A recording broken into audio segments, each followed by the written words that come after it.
دکن کی سرزمین پر کئی سلطنتوں نے حکومت کی ہے۔ خون، تلوار اور طاقت کی کہانیاں یہاں عام تھی، لیکن اس سرزمین پر پرشیا سے چل کر ایک ایسا شخص آیا جس کا نام طاقت سے نہیں بلکہ علم، ایمانداری اور ویژن سے ہمیشہ کے لیے یادگار بن گیا۔ محمود گوان۔ محمود گوان اپنے ایمانداری، ویژن اور ریفارمز کے ذریعے بہمانی سلطنت کے سب سے بڑے وزیر بن گئے۔ انہوں نے آرمی کو ڈسپلن دیا، ریونیو سسٹم کو سدھارا اور سب سے بڑی بات، بیدر میں ایک ایسا مدرسہ بنوایا جو اس وقت کے دنیا کے ٹاپ یونیورسٹیز میں شمار ہوتا تھا۔ ان کا ایک ہی مقصد تھا، نالج اور یونٹی۔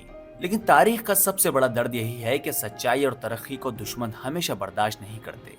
کوٹ کے کچھ امیر کو محمود گوان کی شہرت دیکھی نہیں گئی۔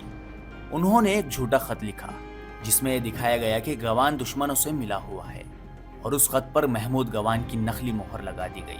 سلطان محمد شاہ جو بہمانی سلطنت کے رولر تھے، اس سازش کا شکار ہو گئے۔ بنا جانچ کیے، بنا سچائی سمجھے، اس نے اپنے سب سے ایماندار وزیر کو پھانسی کا حکم دے دیا۔ 1481 کا وہ دن صرف ایک انسان کی موت نہیں بلکہ ایک سلطنت کی کمر توڑ دینے والی غلطی تھی۔ بہمانی سلطنت دھیرے دھیرے بکھر گئی اور تاریخ نے ہمیشہ یہ سوال اٹھایا، کیا ہوتا اگر سلطان نے اس وقت سچ کو پہچانا ہوتا؟ آج وہی بیدر ایک اور روشنی لے کر کھڑا ہے، شاہین اکیڈمی۔ ڈاکٹر عبدالقدیر کی لیڈرشپ میں یہ اکیڈمی صرف ایک اسکول نہیں بلکہ ایک مشن بن چکی ہے۔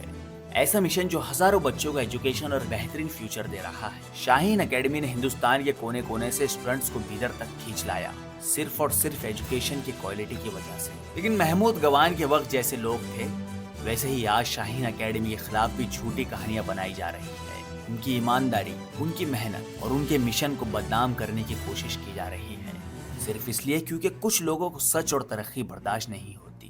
اور سب سے بڑا سوال یہ ہے، کہیں ایسا نہ ہو کہ ہم بھی سلطان کی طرح چھوٹی باتوں پر یقین کر کے ایک ایماندار کوشش کو برباد کر دیں۔ محمود گوان کی کہانی ہمیں یہ سبق دیتی ہے کہ حقیقت کو سمجھے بنا فیصلہ لینا صرف انسان کی نہیں، پوری قوم کی بربادی کا سبب بن سکتا ہے۔